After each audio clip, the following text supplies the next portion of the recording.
My dudes, on the sacred day of August 14th, 2025, a countdown expired on Megadeth's website. A countdown of extinction, if you will. For come 2026, our beloved Megadeth will embark on releasing one last Megadeth album, followed by a mega farewell tour. To commemorate such an incredible career, I thought it would be a great time to share with all of you lovely headbangers my top 10 list for Megadeth's best releases of their career. Number 10, The System Has Failed, 2004, Sanctuary Records. The 10th studio album and the first from Dave's arm injury in 2002 features none other than Chris Poland on the 6 strings, while being the first Megadeth album to not feature original bassist and co-founder David Ellefson. The first 4 songs on this alone, holy shit, all banger solos that kick you straight into the holy wars. Dave comes back with a vengeance and proves any skepticism of his recovery that he is indeed mega back. Also, shout out to Vic Rattlehead. One of my favorite poses, kind of looking over the podium. Some memorable tracks on here. The Scorpion. The Taking is mwah. Lots of cool political speeches intertwined to articulate a very grim story. The story being, Dave hates the government. Have 19 guitar solos. Also, back in the day, okay, I remember this. Back in 2005, this was on Duck Dodgers. I remember Daffy Duck was on this with Mega Dave. And as a millennial, that just stood out in my mind. You know, cool thing that he was in an animated cartoon with Daffy Duck. Thank you, Detroit! Good night! Number 9, United Abominations, Roadrunner Records. It was 2007. Superbad was dominating the box office. The Sens lost in the Stanley Cup Finals. Thank goodness. Life was good. Don't turn left because this album is all right. The 11th studio album is notably the first since Dave's recovery recorded with a full lineup instead of hired studio members as per the previous album. Right off the hop with Sleepwalker, it's Dave giving you shred galore screaming about vengeance. You gotta love it. This album definitely set the needle back on the record player for Megadeth as a band. Washington Is Next is easily one of the most textbook Dave songs ever, singing about the evils of the government with ungodly solo after solo. Classic. It's like that one meme with a wimpy dog going, Sandman's scary, and the Chad Megadeth dog is going, I strongly dislike the government, have 19 solos. It's literally Megadeth. Standout song, The World Needs a Hero. Wow, the leads on this one. It's like the guitarist was hitting the slopes or something. Don't bump into him in a Windsor grocery store. Dystopia, 2016. Dave Mustaine's Tradecraft label, Universal Records. The one that finally got them a Grammy. I'm glad this album came out when it did in Megadeth's career. Also, having Chris Adler really gave a whole new meaning of pedal to the metal in the literal and metaphorical sense. Kiko Loureiro's debut on this fills the cartridge of leads and solos galore. As is tradition, you really get the sense that having fresh blood on this album cultivates in a beautifully creative fashion. After the absolute mega stinker that was Super Collider, this was the answer that Dave Mustaine needed. In fact, the writing of this album began mere months after 2013, as the passing of Jeff Hanneman gave Dave Mustaine a sense of mortality. The title track on this record, the outro of this, is an absolute fucking jam masterclass that lets the wick of the candle burn as it goes on. Standout song on this album, Fatal Illusion, specifically 56 to the 1 minute 13 part where Dave Ellefson has some nasty bass rivage on the swan song album of his career. I really gotta hand it to this one. Going back through their discography, this has been one of the more well thought out Megadeth albums in the latter half of their career. Endgame, 2009, Roadrunner Records. In my honest opinion, this is the most criminally underrated Megadeth album in their discography. And it could be my own personal bias. I remember being 16 years old and picking this one up and can't even play Head Crusher on it anymore because it's scratched to bits. I still have fond memories of seeing them when they performed the song live on the Late Night Show with Jimmy Fallon. This era of the band featuring Sean Drover on drums, Dave Ellefson returning to bass live, and Chris Broderick on guitar was the first iteration I saw of this band live when I was 17, headlining Heavy T.O. in 2011. I fucking love this record. Chris Broderick gets his debut before Dave starts making it the Dave Project, and this album is relentless. From the fluidity of the instrumental dialectic chaos right into This Day We Fight, I will always let this album ride when I'm in the car. 44 minutes is a goddamn arpeggio galore, and I love every bar of it. Even the solos that take the gas off the pedal, such as the hardest part of Letting Go, Sealed with a Kiss, are memorable and show the maturity in Dave's scope on life as he ages.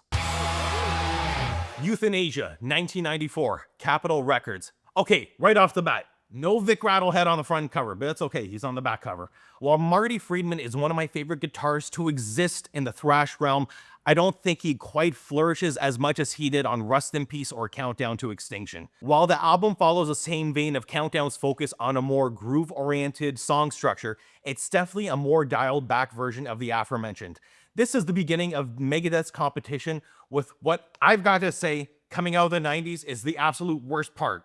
Grunge. I do not like grunge. I've got to say though, out of all of Megadeth's releases, the production gives it a certainly haunted and desolate vibe to it. Blood of Heroes. Shout out to this song. They never played this live on this farewell tour. I really hope that they play the song live. And Family Tree delivers that mega dread efficiently. This is also our first taste of Bonjour, French Dave, with a famous track, A Tout le monde. Shout out to the song Victory, where Dave does a whole flashback episode, but the musical equivalent by incorporating song titles from all of his albums into the lyrics with this one song. Love how tongue-in-cheek Dave's writing is. Coming in at number 5, we've got none other than Countdown to Extinction, 1992, Capitol Records. We're still in the era of what I like to call peak Friedman.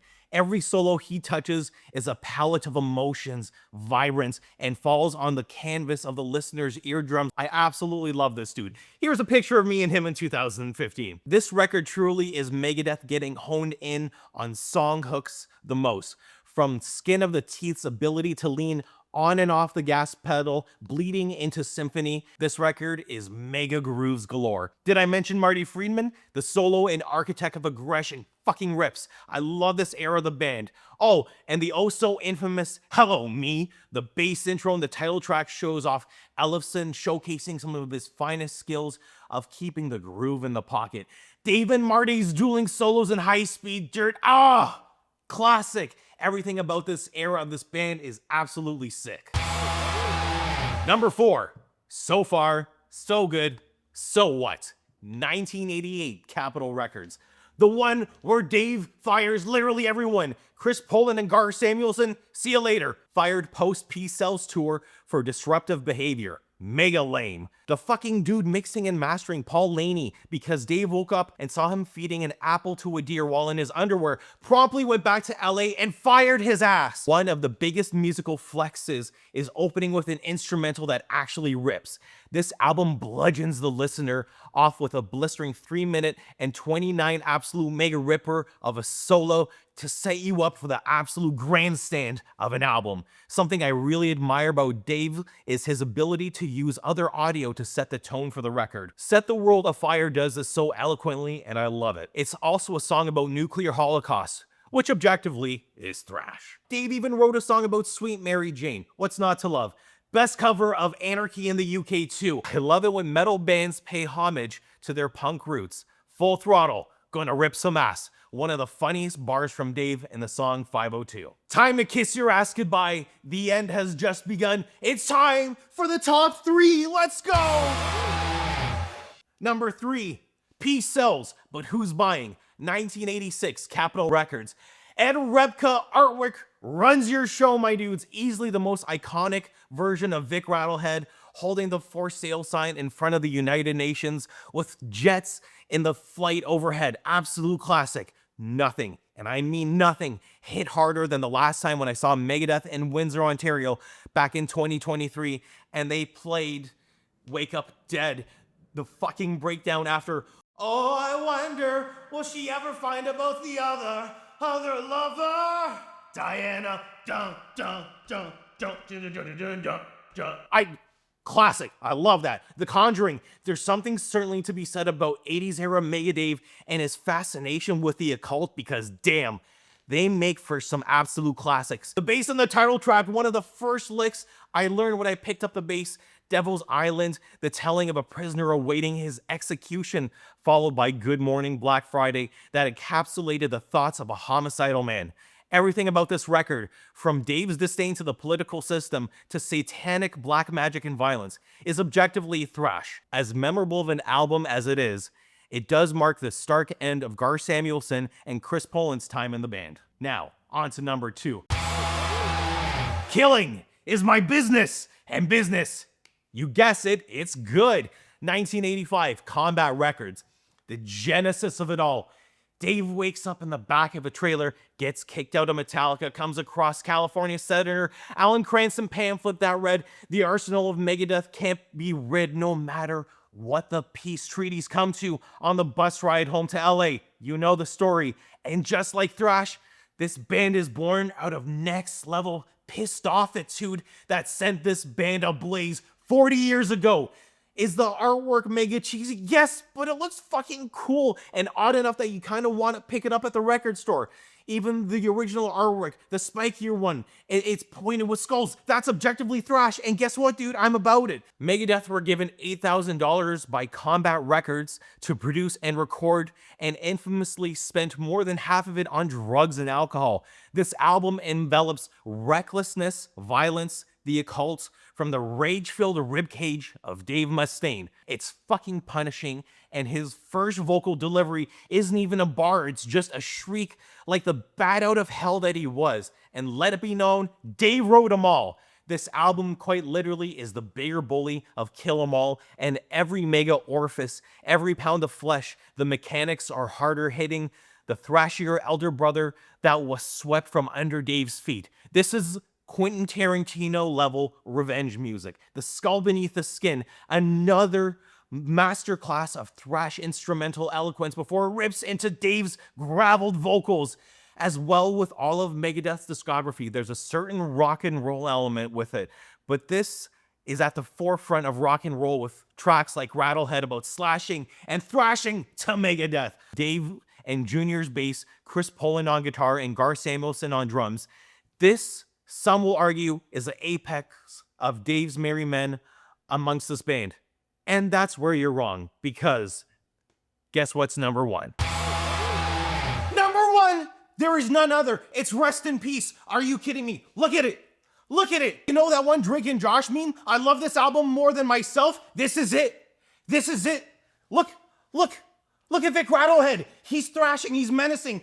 Look at all these political scumbags and they're aliens. This is some next level Area 51 shit. You know what happened in 1990? They recorded this album. And then I had a phone call with Michael Jordan. I was like, MJ, what inspired the repeat three-peat? And he was like, dude, it was this album from Capitol Records. 1990, Rest in Peace. It's perfect. Look at them.